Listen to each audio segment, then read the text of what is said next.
Hi friends, welcome to Annams recipes. நீங்கள் என்னுடைய பொருட்களை வாங்கணுன்னா கீழே வர்ற வாட்ஸ்அப் நம்பரில் ஒரு ஹாய் போட்டிங்கன்னா எல்லா டீட்டெயில்ஸும் வரும். அதை பார்த்து உங்களுக்கு என்னென்ன பொருள் வேணுமோ அதை நீங்கள் ஆர்டர் பண்ணி வாங்கிக்கலாம். இன்னைக்கு வஞ்சரம் மீன் வச்சு மீன் குழம்பு எப்படி செய்யலாம் அப்படின்னு பார்ப்போம். நம்ம சப்ஸ்கிரைபர் ஒருத்தங்க மீன் குழம்பு எப்படி செய்யறது அப்படின்னு கேட்டிருந்தாங்க. வஞ்சரம் மீன் தெரியும் இல்லையா, எல்லாருக்குமே தெரியும். அதில் 1/4 கிலோ அளவு எடுத்திருக்கேன். இதில் நல்ல பெரிய ஸ்லைசஸ் எல்லாம் பொரிக்கிறதுக்கு எடுத்து வச்சுட்டு இந்த மாதிரி சின்ன சின்ன பீசஸாக இருக்கும் இல்லையா, இதெல்லாம் குழம்பு செய்ய எடுத்து வச்சுருக்கேன். இப்போ இதுக்கு ஒரு மசாலா போட்டு பெசரி வச்சிடலாம். சும்மா கூட போடுவாங்க குழம்புக்கு, ஆனால் மசாலா போட்டு பெசரி வச்சிட்டோன்னா நல்ல இன்னும் மீனில் சார்ந்திருக்கும். நான் எப்போவும் உங்களுக்கே தெரியும் சாப்பிட மாட்டேன். எங்கள் வீட்டுக்காரர் தான் இப்போ இதெல்லாம் பெசரி வைக்க போகிறாரு.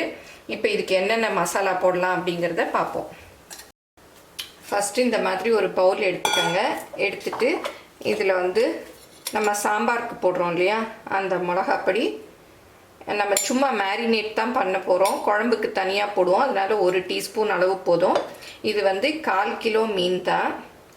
கொஞ்சம் ஒரு 1/2 டீஸ்பூன் அளவுக்கு மஞ்சப்பொடி, அப்புறம் 1 டீஸ்பூன் அளவுக்கு இஞ்சி பூண்டு பேஸ்ட்டு, அப்புறம் இந்த மீனுக்கு மாத்திரம் தேவையான உப்பு போட்டுக்கோங்க. நம்ம குழம்புக்கு அப்புறம் குழம்பு இது பண்ணுறச்சே போடுவோம், அதனால் பார்த்து போட்டுக்கோங்க. அப்புறம் கொஞ்சமாக எலும்பிச்சம்பழ ஜூஸ். நீங்கள் மீன் கழுவிறச்சியும் கொஞ்சம் எலும்பிச்சம்பழ ஜூஸு மஞ்சள் பொடி போட்டு கழுவிக்கங்க, அந்த கவுச்சி ஸ்மெல்லாம் போயிடும். அப்புறம் கொஞ்சமாக எண்ணெய். என்ன எங்கள் வீட்டுக்கார் வருவார், எல்லாம் நானே பண்ணிகிட்ருக்கேன்னு பார்க்குறீங்களா? இதெல்லாம் பண்ணி கொடுத்துட்டா மிக்ஸ் பண்ணி அவர் பூசி வச்சிருவார். வாங்க இதை மிக்ஸ் பண்ணிவிடுங்க. இதில் தண்ணியெலாம் போட வேண்டாம், அந்த மீன் கழுவி வச்சுருக்கோம் இல்லையா, அந்த தண்ணியே போதும்.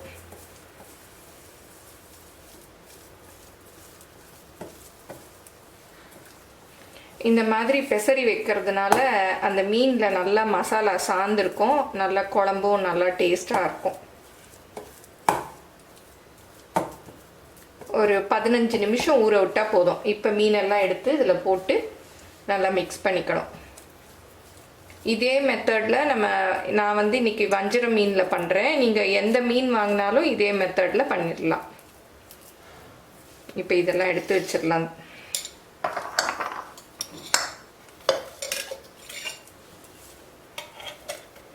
இந்த மாதிரி தடவி ஒரு 15 நிமிஷம் இதை ஃபஸ்ட்டு பண்ணி வச்சுட்டு நீங்கள் குழம்பெல்லாம் வச்சிங்கன்னா அந்த குழம்பு கொதிக்கிறதுக்கு இது நல்லா ஊறிடும்.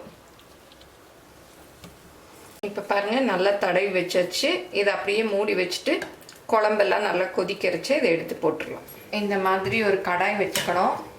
வச்சுட்டு ஒரு 3 டீஸ்பூன் அளவு எண்ணெய், நீங்கள் நல்லெண்ணெய் வேணாலும் ஊற்றிக்கலாம், கடலெண்ணெய் எந்த எண்ணெய் வேணாலும் ஊற்றிக்கலாம். கொஞ்சம் நிறையா ஊற்றிக்கணும், ஏன்னா இது புளிக்குழம்பு மாதிரி வைக்க போகிறோம் இல்லையா, அதனால் கொஞ்சம் நிறையா இருந்தால் நல்லாயிருக்கும். சீரகம், 1/4 டீஸ்பூன் சோம்பு, கொஞ்சமாக வெந்தயம், 1/4 டீஸ்பூனுக்கும் குறைய வெந்தயம் போட்டுக்கலாம். போட்டு இதை நல்லா பொரிய விடணும். இப்போ இது நல்லா பொரிஞ்சிருச்சு. சின்ன வெங்காயம் ஒரு 20லேருந்து 25 வரைக்கும் போட்டுக்கலாம். நீங்கள் நிறையா போடுறதுனாலும் போட்டுக்கலாம். அப்புறம் பூண்டு இந்த மாதிரி உரித்து வச்சுருக்கேன், இதுவும் ஒரு 15 பல். அப்புறம் கருவேப்பிலை,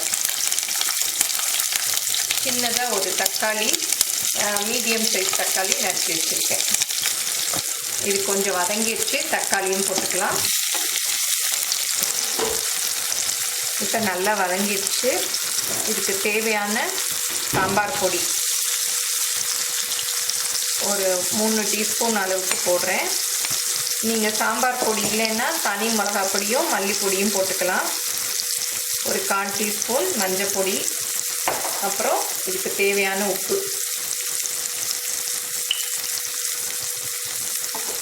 இதை நல்லா மிக்ஸ் பண்ணி விட்டுறணும்.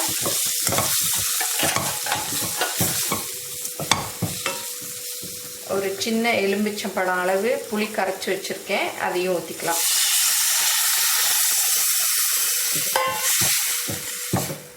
இன்னும் கூட கொஞ்சம் தண்ணி ஊற்றி கரைச்சி ஊற்றிக்கலாம்.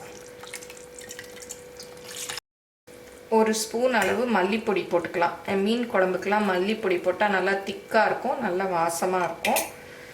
போட்டு மிக்ஸ் பண்ணி நல்லா கொதிக்க விடணும். இதை ஒரு மூடி கூட வேக விட்டுடலாம். இப்போ திறந்து பார்க்கலாம். பாருங்கள், நல்லா கொதி வந்துருச்சு, எண்ணெய் கூட பிரிஞ்சிருச்சு பாருங்கள். இந்த ஓரம்லாம் எண்ணெய் வந்துருச்சு, போதும். இப்போ நம்ம மேரினேட் பண்ணி வச்சுருக்கோம் இல்லையா, அந்த மீனெல்லாம் இதில் போட்டுடலாம். நம்ம சப்ஸ்கிரைபர் ஒருத்தங்க கூட மீன் குழம்பு எப்படி செய்கிறது சொல்லுங்கள் அப்படின்னு சொல்லி கேட்டிருந்தீங்க. மீன் குழம்பு இப்படி தான், எல்லா மீன் குழம்புமே இப்படி தான் செய்யணும்.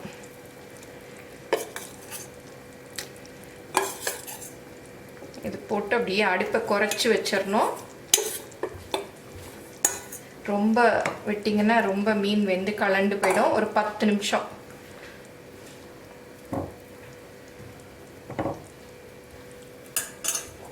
இந்த மசாலாலாம் கூட கொஞ்சம் தண்ணி ஊற்றி மிக்ஸ் பண்ணி ஊற்றிடலாம்.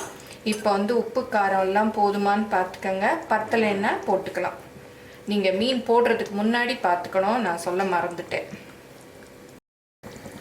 மீன் வந்து சீக்கிரம் வெந்துடும், போட்ட உடனே வெந்துடும். ஒரு 5லேருந்து 10 நிமிஷம் விட்டால் போதும். பாருங்கள், குழம்புல அப்படியே எண்ணெய் எல்லாம் அப்படியே ஓரத்தில் வந்துருச்சு.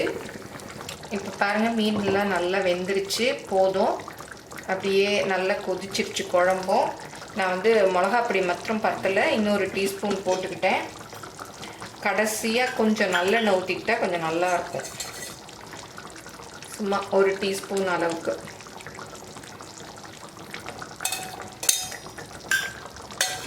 இப்போ அடுப்புலேருந்து இறக்கிடலாம்.